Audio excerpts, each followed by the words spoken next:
चल आजची ओबीसीच्या प्रमुख नेत्यांची बैठक महाराष्ट्रातील आयोजित केली होती।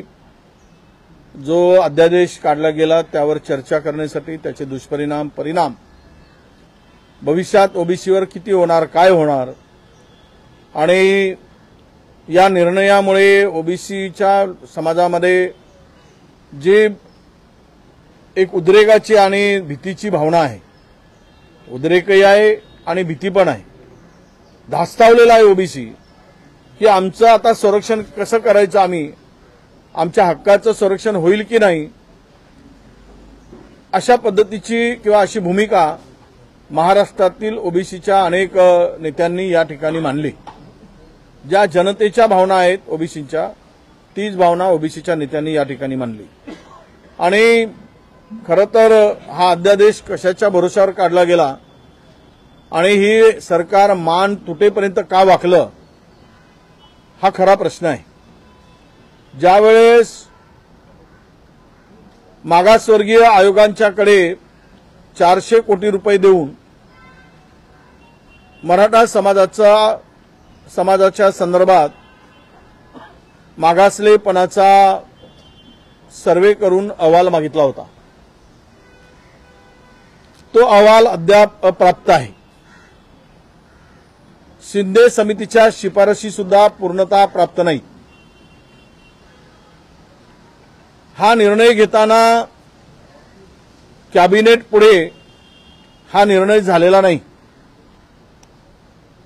आणि कॅबिनेट पुढे न जाता या राज्यातील मंत्रिमंडळाची परवानगी न घेता हा जो काही जी.आर. काढला, हा जी.आर.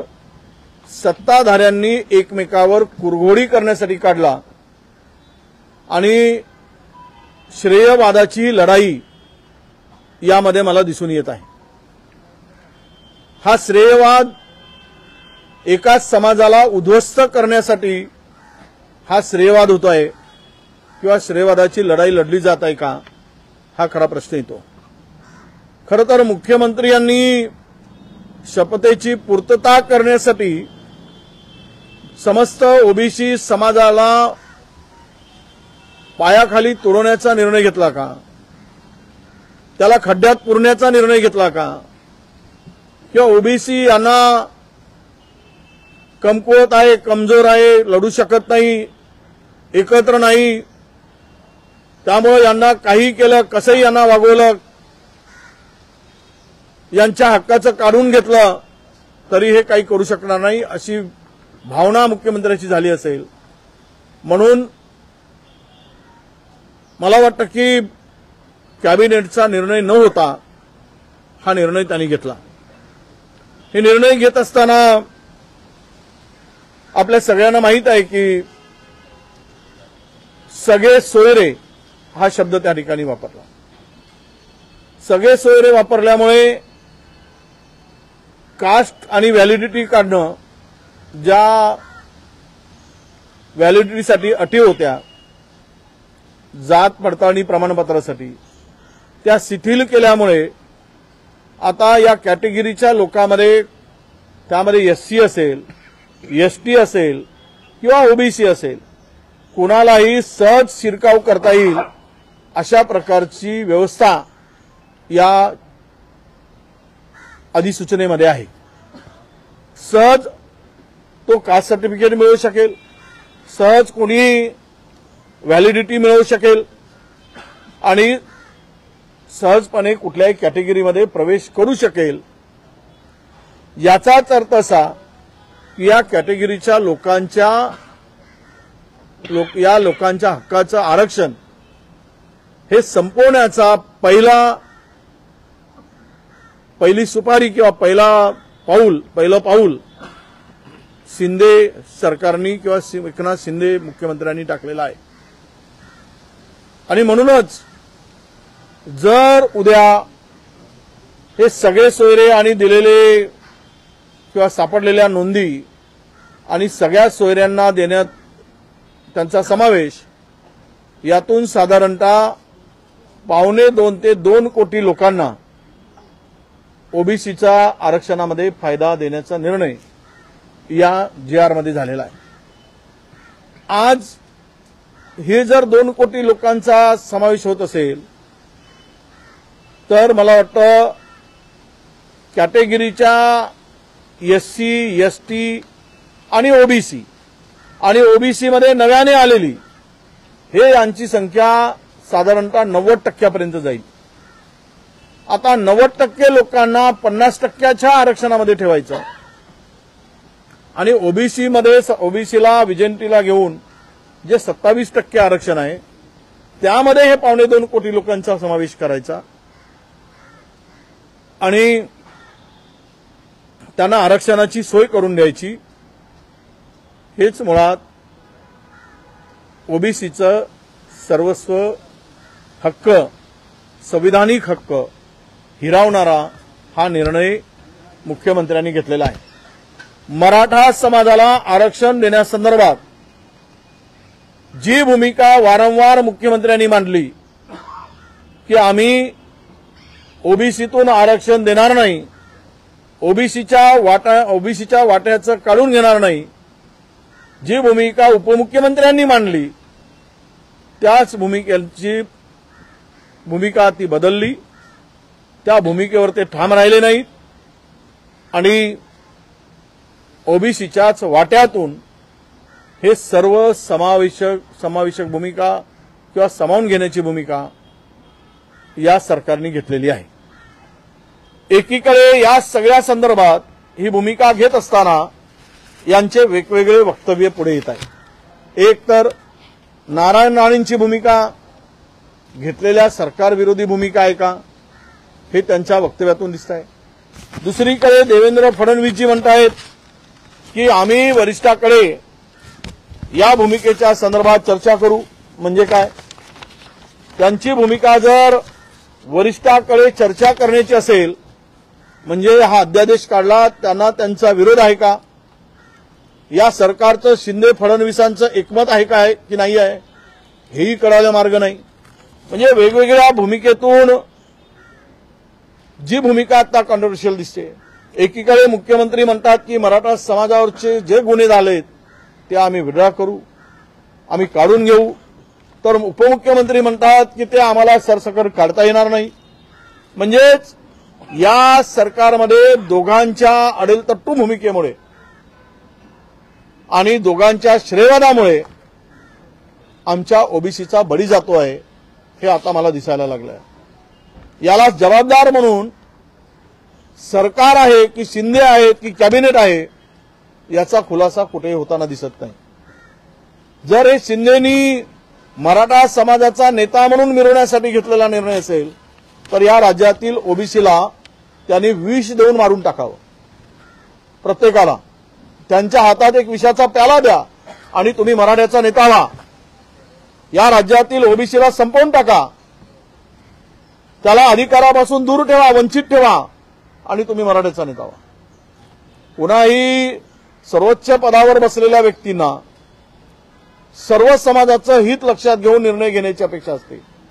परंतु दुर्दैवानं ज्या पद्धतीनं मागील काही दिवसांमध्ये जी भूमिका मांडली गेली ती एका समाजाच्या हितासाठी मांडली गेली, मात्र इतरांच्या हिताचा विचार त्या ठिकाणी केला गेला नाही।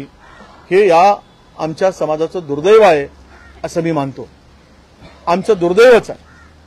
आणि अशा सगळ्या परिस्थितीमुळे ही जी गोंधळाची परिस्थिती आता जी काय निर्माण झाली, या गोंधळातून मात्र आपण कुठे चाललो याचा विषय या ठिकाणी नक्की येतोय।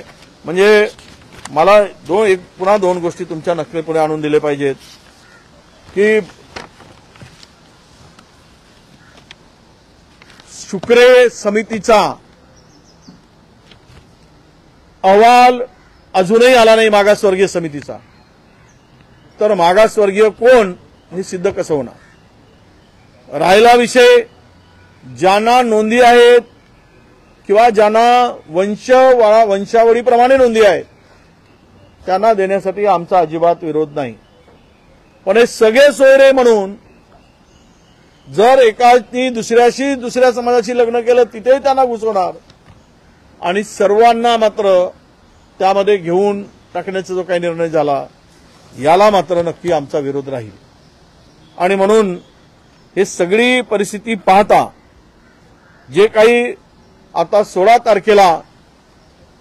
तारखेपर्यंत ज्या काही हरकती मागवायच्या आहेत, मी आपल्या माध्यमातून ओबीसी समाज बांधवांना, विशेष करून सुशिक्षित लोकांना, डॉक्टर, वकील, प्राध्यापक, हे शिक्षक, जे काही या समाजातील या ओबीसीच्या फायद्यातून मोठी झालेली मंडळी आहे, ओबीसीच्या भरोश्यावर मोठी झालेली मंडळी आहे, ओबीसीच्या आरक्षणावर झालेल्या मंडळींना माझं आव्हान आहे की तुम्ही या संदर्भात 16 तारखेला मोठ्या प्रमाणामध्ये तुमचे आक्षेप नोंदवा। ते आक्षेप नोंदवण्याची तारीख ही 16 फेब्रुवारी आहे, असं आव्हान मी सगळ्यांना करतोय। करोडोच्या संख्येने असलेल्या ओबीसी बांधवांनी आपल्या पेनाचा उपयोग, एक कागदाचा उपयोग स्वतःच्या संरक्षणासाठी आणि हक्कासाठी करावा, नाहीतर रस्त्यावर भीक मागायची पाळी सगळ्यांना आल्याशिवाय राहणार नाही। कुणी जर कुणाची लेकरं म्हणत असतील तर ही लेकरं महाराष्ट्राची आहेत, कोणत्या एका समाजाची लेकरं असू शकत नाही। मी विधानसभेमध्ये सुद्धा या समाजाच्या व्यथा मांडताना ती परिस्थिती विशद केलेली आहे। त्या कोणाच्या लेकरांच्या वर अन्याय होऊ नये अशी जर भूमिका असेल तर आमच्याही लेकरावर कुणीही अन्याय करू नये। स्वतःच्या समाजाचं हित बघत असताना तो बघितलाच पाहिजे, त्यांना तो अधिकार आहे। जसा त्यांना तो अधिकार आहे तसा तो अधिकार आम्हाला सुद्धा आमच्या समाजाचं संरक्षण करणं आणि हक्क साबित ठेवणं, त्यांच्या हक्काचं संरक्षण करणं हा सुद्धा आमचाही अधिकार आहे। त्या अधिकारापोटी मी कोणाच्या विरोधापोटी बोलत नाही, तर माझ्या समाजाच्या हक्कासाठी आणि अधिकारापोटी हे मी मांडतो आहे। आणि ही माझी भूमिका ही महाराष्ट्रातील तमाम जनतेपर्यंत जावी आणि माझं समाजाचं हक्काचं संरक्षण, संविधानिक संरक्षण, जे संविधानाने दिलेलं संरक्षण आहे त्याचं रक्षण व्हावं। हे जे कोणी काही अवसंविधानिक करत त्याला आमचा विरोध नाही, पण आमच्या मात्र हक्काच्या वाट्याला जे काही असेल ते मात्र त्याला बाधा पोचता कामा नये अशी आमची भूमिका आहे। आणि यासाठी आम्ही आता काही निर्णय घेतलेले आहेत। ते निर्णय असे आहेत की आम्ही आता 5 तारखेपासून आम्ही आमच्या संपूर्ण ओबीसी आणि बहुजनांच्या हक्काच्या संरक्षणासाठी सरकार म्हणून आता आमच्या पाठीमागे नाहीये। सरकारचा कुठलाही माणूस आमच्या पाठीमागे नाहीये। एक माणूस आपली भूमिका सरकारमध्ये बसून मांडतायत ते छगन भुजबळ मांडत आहे। त्या पलीकडे सरकारमधील कुणी ठोस भूमिका आणि आमच्या हक्काचं संरक्षण करण्यासाठी पुढे येताना दिसत नाहीये। भुजबळांच्या भूमिकेच्या संदर्भात मी सांगितलं की मी त्यांना ती मांडलेली भूमिका जी आहे त्यांना माझं समर्थन आहे। मी समर्थन या संदर्भातलं स्पष्टपणे सांगतोय की ती आज ओबीसीची भूमिका जी मांडत आहेत, ज्या पद्धतीनं मांडत आहेत, ज्या पद्धतीनं ओबीसी समाजावर अन्याय होताना दिसतोय त्याला माझं समर्थन आहे आणि मी नक्की त्यांना समर्थन ओबीसी म्हणून देणार आहे। आणि आमच्यामध्ये कुठलेही वाद असण्याचं काही कारण नाही। ते वेगळेच पक्ष वेगळे आहेत, पण ओबीसी म्हणून त्यांची भूमिका आणि माझी भूमिका एक आहे हे या ठिकाणी मी आवर्जून सांगतोय। आणि म्हणूनच आम्ही 5 तारखेपासून 5 फरवरीपासून ओबीसीच्या हक्काच्या संरक्षणासाठी पहिल्यांदा आमची जी शक्तीस्थळ आहे त्या ठिकाणी आम्ही सर्व ओबीसीचा समाज चैत्यभूमीपासून सुरुवात करून आम्ही फुले, शाहू, आंबेडकर ही जी आमची शक्तीस्थळ आहेत याबरोबरच पोरादेवी असेल, चौंडी असेल, भगवानगड असेल, गोपीनाथगड असेल आणि जेजुरी असेल, जिवा महाल, छत्रपती शाहू महाराजांची समाधी असेल आणि जिवा महालांच्या समाधी स्थळ आहे, जिवा महालांचा होता जिवा म्हणून वाचल्याशिवाय मरणार माहीत होतं तरी महाराजांचा जीव वाचवणारा हा बहुजन समाजातला जिवा, याच्याही स्फूर्तीस्थळी गेलं पाहिजे, शिवा काशिंदाच्या स्थळी गेलं पाहिजे। असं एक 5-6 दिवस आम्ही या स्थळी जाऊन स्फूर्ती आम्हाला द्या, आमच्या हक्काचं संरक्षण करण्यासाठी आम्हाला हिंमत द्या, ताकद द्या, ही मागणी करायसाठी या बहुजनांच्या स्मृतीस्थळावर आम्ही जाणार आहोत। आणि हे इथून जाऊन आल्यानंतर यांची स्फूर्ती मिळण्यासाठी हे आमच्या संपूर्ण 500,000 गाड्यांचा ताफा हा त्या स्थळावर जाईल आणि शपथ घेऊन की आमच्या हक्काच्या संरक्षणासाठी आम्ही एक आहोत या शक्तीनिशी तो उभा राहील आणि 20 तारखेला आम्ही संभाजीनगरला विराट अशी ओबीसीच्या हक्काच्या संरक्षणासाठी कुणाला दिलाय याचा विरोध म्हणून नाही आणि हे लक्षात घेतलं पाहिजे कोणी आणि आमच्या अंगावर कोणी येण्याचा विषय नाही. आम्ही त्यांना सचेत करतो आमच्या हक्काच्या संरक्षणासाठी. तुम्हाला मिळवत असताना तुम्ही मिळवलात पण आता मात्र आमच्या हक्काच्या संरक्षणाची पाळी आली आहे. त्यासाठी संभाजीनगरला 20 तारखेला आम्ही सभेचं आयोजन केलेलं आहे आणि ही 20 तारखेला संभाजीनगरची सभेमध्ये भुजबळ साहेबांनाही आम्ही आमंत्रित करणार आहोत. त्यांनाही त्या ठिकाणी निमंत्रण देणार आहोत. सर्व ओबीसी महाराष्ट्रातला त्या ठिकाणी एकत्र यावा, एकत्र येऊन लढावा, आपल्या हक्काचं संरक्षण करावं, संविधानिक संरक्षण करावं ही त्यामागची भूमिका 20 तारखेमध्ये आम्ही मांडणार आहोत.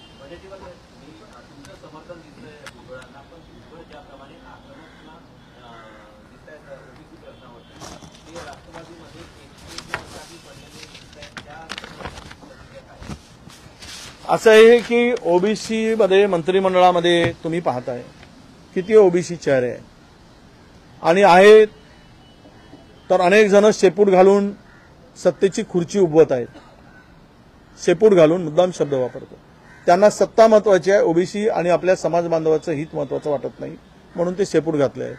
कोणी लढतो आहे तो एकटा पडणारच, कारण सत्ता आणि संघर्ष जर ज्यांना करायचा आहे तो समाजासाठी तर त्याला एकटे पाडत असतील तर हा समाज नक्कीच ओबीसी म्हणून स्वतःच्या संरक्षणासाठी जो लढेल त्याच्या पाठीशी उभा राहील.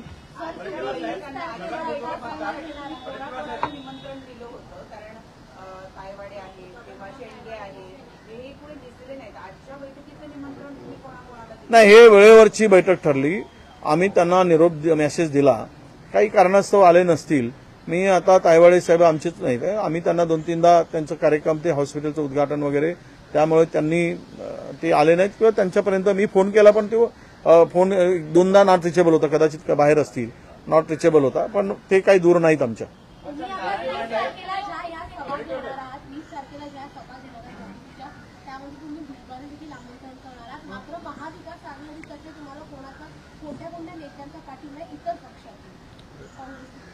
मला पाठिंबा आम्ही लढाई ओबीसीची लढतो.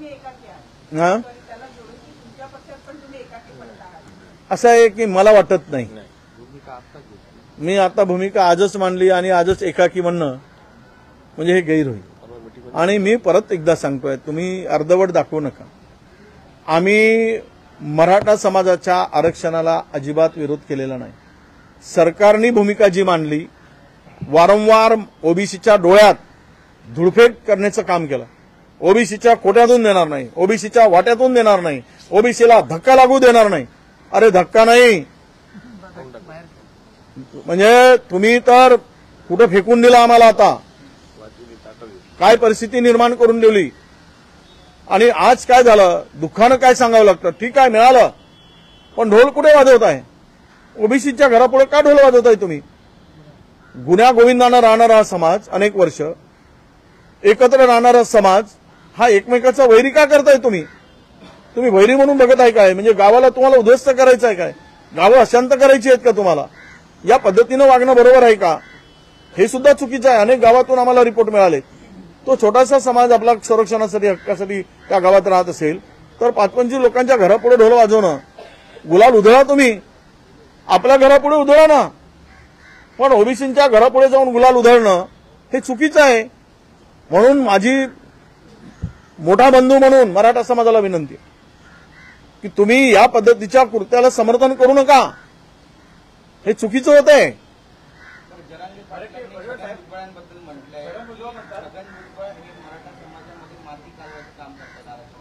कोण? मला काही त्याबद्दल बोलायचं नाही.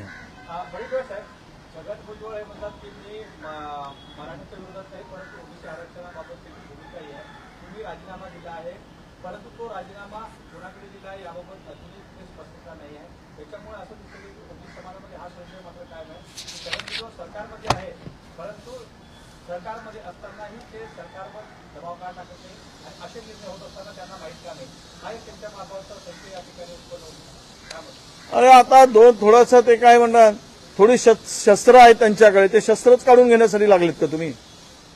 ठीक आहे, लढाई लढतो ना माणूस, काही शस्त्र आहेत चिल्लर थोडे थोडे त्यांच्याकडे, ना भाला आहे ना पिस्तूल आहे ना बंदूक आहे. आता काय ते चाकू वगैरे असेल छोटासा तर तेही काढून घ्या, म्हणजे निशस्त्र करता काय त्यांना? म्हणजे जे काही मंत्रिमंडळाचं छोटासा सपोर्ट आहे तेही काढून, म्हणजे तुम्ही आम्ही रस्त्यावरच लढलो पाहिजेत आणि बाकी सत्तेत राहून मस्ती मारत लढले पाहिजेत.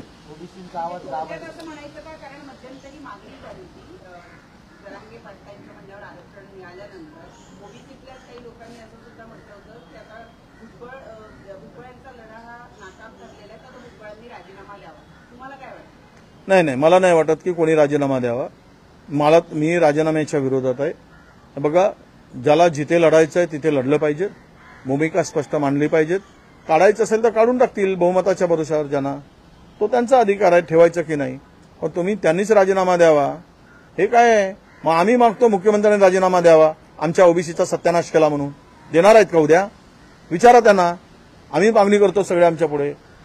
नारायण राणे यांच्या भूमिकेबद्दल काय म्हणाल? कारण आता ते म्हणतात की मराठा आणि कुणबी हे एकत्र नाहीयेत, वेगवेगळे आहेत.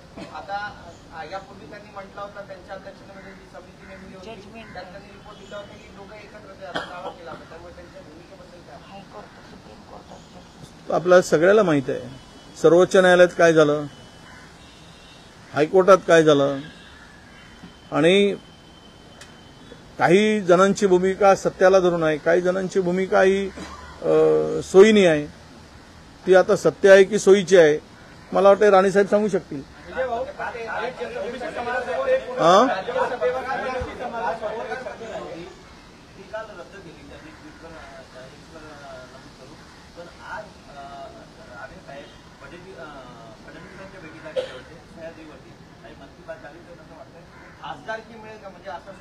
नाही, मला एवढंच की आम्ही सत्ताधाऱ्यांनी एका बाजूला ओबीसी आणि दुसऱ्या बाजूला मराठा जुंपून आपली शेती करून घेऊ नये म्हणजे झालं.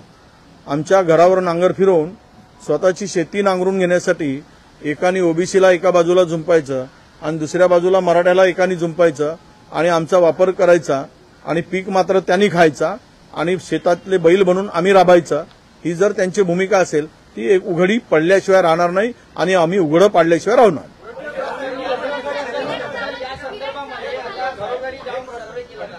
हा सर्वे हा ठिकठिकाणी जाऊन जात विचारली जाते. जे सेलिब्रिटी त्यांनी सुद्धा आक्षेप घेतलाय.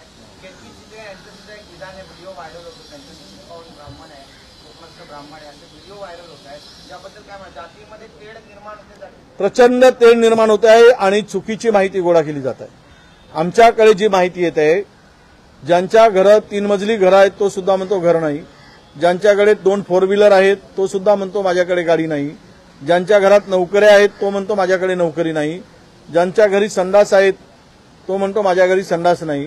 ही सगळी माहिती खोटी माहिती भरली जात आहे आणि त्यामध्ये खरं म्हणजे खोटी माहिती देणाऱ्यावर कारवाईची त्यामध्ये कुठलेही प्रावधान नाही किंवा व्यवस्था नाही. त्यामध्ये कुठे अटी किंवा शर्ती घातल्या नाहीत. त्यामुळं ती जर आपण करू शकलो की खोटी माहिती भरणाऱ्यावर एफआयआर दाखल केला जाईल तर मग मात्र खोटी माहिती लोक देणार नाही. पण आता सरसकट अनेक लोकांच्याकडून खोटी माहिती भरली जात आहे. अशा तक्रारी आमच्याकडे मोठ्या प्रमाणात आहेत. हा कुलकर्णी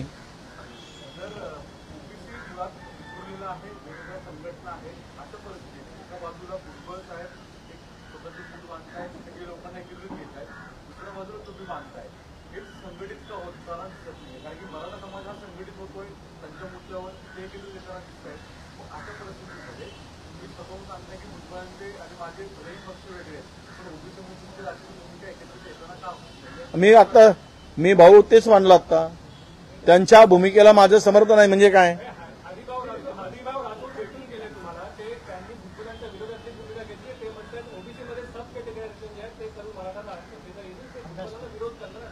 नाही, त्यांचा अभ्यास वेगळा आहे, आमचा अभ्यास वेगळा आहे. त्यामुळे त्यांच्या भूमिकेला आम्ही आत्ता तरी समर्थन नाही. आणि ती परिस्थिती आत्ताची नाही, आत्ताची एवढीच परिस्थिती आहे पुढे की जे काही ओबीसीचा आरक्षणाच्या संदर्भामध्ये किंवा आत्ताचा काढलेला जो काही JRI अधिसूचना आहे त्यामधून ओबीसींच्यावर जो आत्ता मोठा एक आघात झालेला आहे त्यावरची आत्ताची परिस्थितीवर आम्ही बोलतो आहोत. पटकला साहेब, सरकारने GR काढल्यानंतर मोठ्या प्रमाणात कुणबीच्या नोंदणीवरून आता प्रमाणपत्र दिलं जात आहे. ज्याप्रमाणे मराठा समाज ऍक्शनमध्ये होता तसा ओबीसी समाज ऍक्शनमध्ये नव्हता, म्हणून या सगळ्या GR काढण्याची ताकद सरकारने दाखवली असा या ठिकाणी पाहिलं. आम्ही कमजोरच आहोत. आमच्याकडे ना लढण्याचे शस्त्र आहेत, ना साखर कारखाने आहेत आमच्याकडे, ना आमच्याकडे पैसा आहे, ना आमच्याकडे संस्था आहेत, ना आम्ही उद्योगपती आहोत, आम्ही भिकारी आहोत आणि सरकार आमच्याकडे नाहीत. ना आमचा उपमुख्यमंत्री आहे, ना आमचा मुख्यमंत्री आहे. आमचे 2-4 मंत्री आहेत, ते शेपूट घालून बसले आहेत सत्तेसाठी. त्यामुळे आम्ही कमजोर झालो आहोत. त्यामुळे फायदा घेतात तर फायदा घ्या तुम्ही. ओबीसी ज्या दिवशी पेटून उठेल, माणूस शांत असतो तोपर्यंत शांत आहे, त्या दिवशी मात्र तुमची सत्ता उलटून टाकेल. अरे काय वैयक्तिक माझा मित्र आहे तो काय नेता आहे काय किरण सामंत? म्हणजे प्रत्येक गोष्ट चॅनलवाले चालवत आहे. आता कमाल आहे बाबा, ह्याला काय कोणी भेटायला, आता ते पुढचं ऑफिस त्यांचा. मी आहे का विचारलंय, मला म्हटलं आहे, चहा प्यायला येऊ का? म्हणलं या. आता हे काय आम्ही एकमेकाचे कालर पकडले आहोत का, एकमेकाला ठोसे मारले होत का? विरोध आहे. आणि तो कुठले मंत्री आहे ना संत्री आहे? खरं तर आलंय कोणीतरी येतात, आता काही संबंध इतक्या वर्षाचे आहेत. ह्याला काय फटकन तुम्ही चॅनल चालवून टाकताय. ब्रेकिंग न्यूज हिंदी कोणाला मी काय यार विषयांतर कशाला करताय? माझा ओबीसीचा एवढा महत्वाचा विषय. आमचे कपडे काढले जात आहे, बनियान आता काढून झाली. महाराष्ट्रात आमचे सत्ताधारी आमची अंडरवेअर काढून टाका, आम्हाला नागडं करा. हे चॅनल पुढे बोलतो, ही परिस्थिती आता आमची झाली. कोण काय केलं खाणं भारण आम्हाला काय देणं? नको ते गोष्टी नको. हात जोडतो तुम्हाला, आमच्या वेता मांडा पहिले. फार वाईट आहे आमची अवस्था. तुम्हाला सांगतो दादा, फार म्हणजे छोटा माणूस माझा कधी सरपंचच होणार नाही, ना पंचायत समितीमध्ये जाईल, ना जिल्हा परिषदेमध्ये जाईल. मग ह्याला कोण देईल? यांचं संरक्षण कोण करेल? हा गरीब माणसाचं कोण करेल? आमच्या जरी व्यथा समजा तुम्हाला सगळ्या चॅनलवाल्यांना हात जोडून विनंती आहे आमची. तर किरण मिरण येणार जाणार हे काय विषय तो? सरकारवरती भडकलेले आहेत. त्यांनी सांगितलेलं की निधीचं व्यवस्थित वाटप होत नाहीये आणि जेव्हा लोकसभा आहे तेव्हा हिंदी